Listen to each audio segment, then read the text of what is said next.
Everyone, welcome back to my channel. আশা করছি তোমরা অনেক ভালো আছো, সুস্থ আছো। এখন দেখতেই পাচ্ছ, সকাল সকাল দেখতেই পাচ্ছ তড়িঘড়ি কোথাও যেন হেঁটে চলে যাচ্ছি। আর কোথাও না, আজকে চলে যাচ্ছি একটু রানাঘাট। তো রানাঘাট যাওয়ার একটাই কারণ রয়েছে, পিয়ালি থেকে রানাঘাটের কিন্তু দূরত্বটা প্রায় 4 ঘন্টা বা 5 ঘন্টারই। যাই হোক, আমার এখান থেকে তো শিয়ালদা যেতে প্রায় 1 ঘন্টা 10 মিনিট লাগে।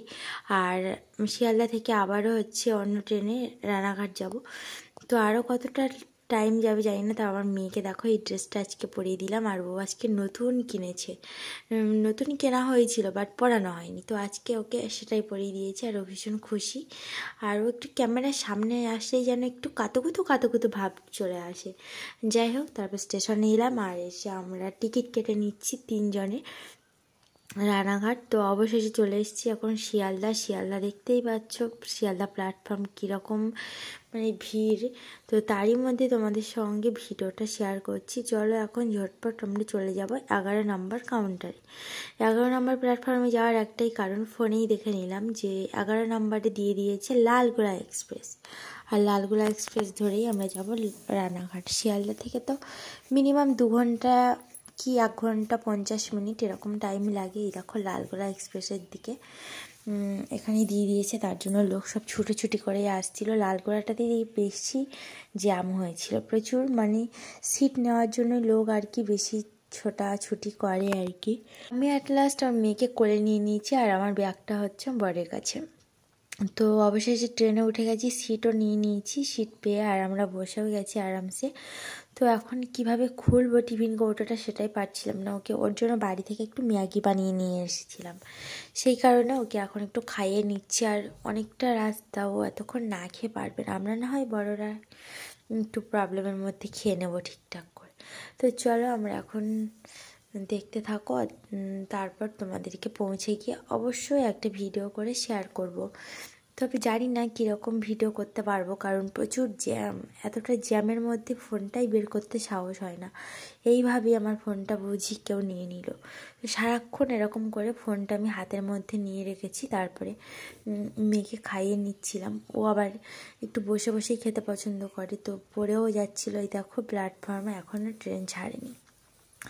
ট্রেন এখনও পর্যন্ত স্টপ রয়েছে, প্রায় 10:30টার দিকটাতে ছাড়বে। আমি ফোনেই দেখছিলাম। তারপর চলে এসেছিলাম রানাঘাট। তবে রানাঘাট না ঠিকঠাক চিনতে পারাই আমরা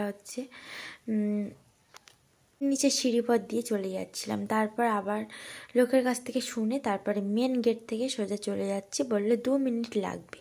তো চলো আমরা এখন যাই। প্রচুর জ্যাম, প্রচুর। এই যে দুপুর এখন 1টাই বাজে, তো 1টার সময় যে এইরকম ভিড় হবে সত্যি কল্পনার বাইরে। তো লোক দেখি দলে দলে আসছে আর দলে দলে সেরকমই যাচ্ছে। তো আমরা যতদূর যাব তোমাদের সেটা শেয়ার করব।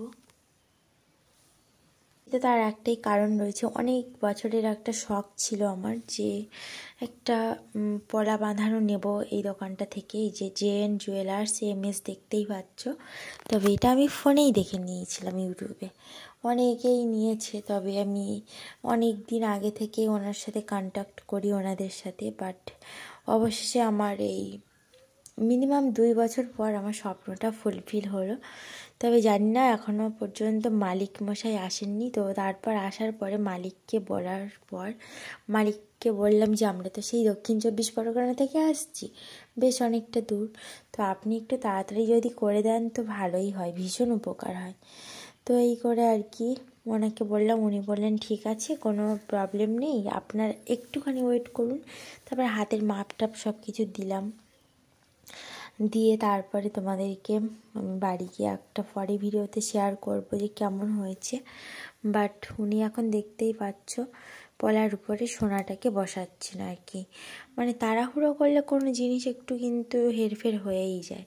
তো আমাদের ক্ষেত্রেও সেম হয়ে গেছিলো, কারণ আমার একটা অন্য ডিজাইন চলে এসেছিলো ভুল করে। তবে সেটা আবারও উনি খুললেন, খুলে আবারও লাগিয়ে দিলে জানোই তো একটা জিনিস লাগাতে গিয়ে সুন্দর করে কমপ্লিট করে আবার সেই জিনিসটাকে খুলে আরেকটা জিনিস লাগানো কীরকম হয়, ডিফিকাল্ট। মানে তবুও উনি আর কি ধীরে ধীরে একটু করে দিয়েছিলেন। আমরা যেই বললাম যে তাড়াতাড়ি তো দরকার, কিন্তু তাড়াতাড়ি করলে তো হয় না, তাই না? তবে ওনার কাজটা একদম ফুলফিল। তো আজকের আমার এই ছোট্ট ভিডিওটা অবশ্যই কেমন হয়েছে জানিও। অনেক দিন পর একটা স্বপ্ন পূরণ করে নিলাম।